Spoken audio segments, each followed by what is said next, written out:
So that's the hardest bit over and done with. It really is all downhill from here. Now I'm going to pack both bearings with multi-purpose grease before I fit the yokes back into the headstock.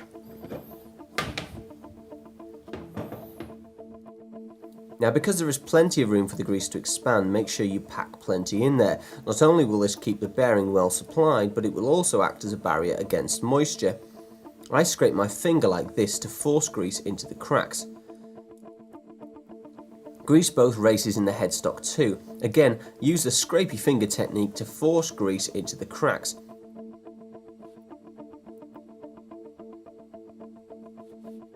So now we've got everything greased up and ready to go back in. I've laid it all out on the bench in order so that I don't get confused. I've got to start with the stem with the lower bearing fitted, all greased up, the top bearing all greased up, the top dust seal, the top adjuster nut and cap, a brand new lock washer, the top lock nut, and of course the top yoke nut. I like to give the stem a quick wipe over with grease just before I fit it to aid rust prevention.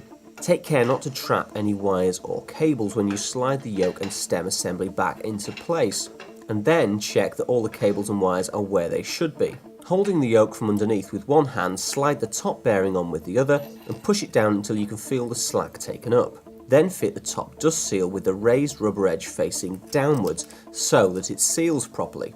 You can pack extra grease just before you slide the dust seal in place. Now screw on the top cap and adjust the nut all the way down until all the slack is taken up. It really helps if the threads on the stem are clean enough, so this can be done by hand. If they're clogged up, you could end up with incorrectly adjusted bearings.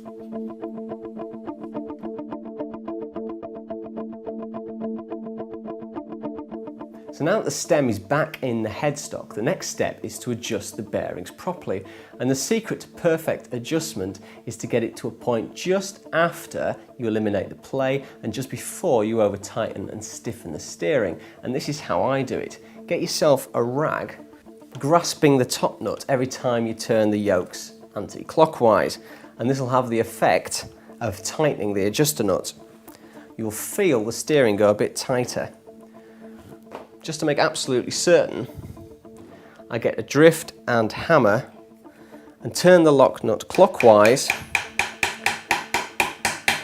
about 1/8 of a turn, just to make sure all the ball races are seated properly.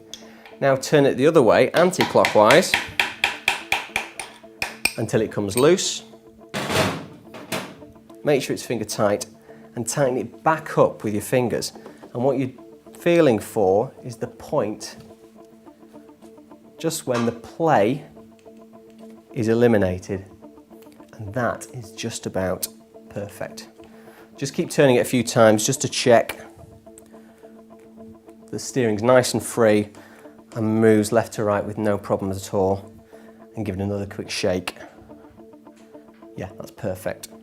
Now fit the lock washer so that you can bend 2 opposing tabs down into the lower nut and the other 2 tabs into the upper nut, but don't bend any tabs just yet.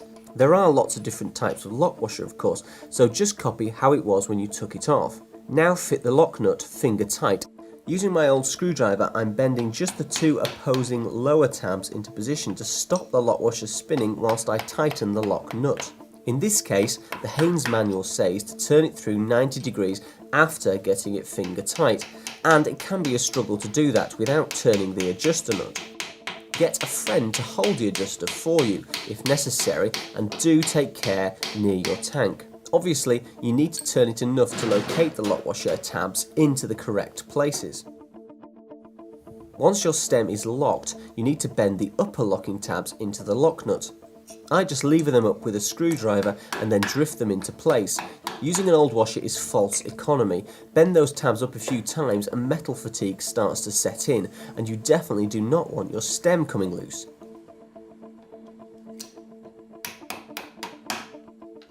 Putting the top yoke back on is made much simpler if you remove these little link bars that go between the clip-ons and the top yoke that this Fireblade has.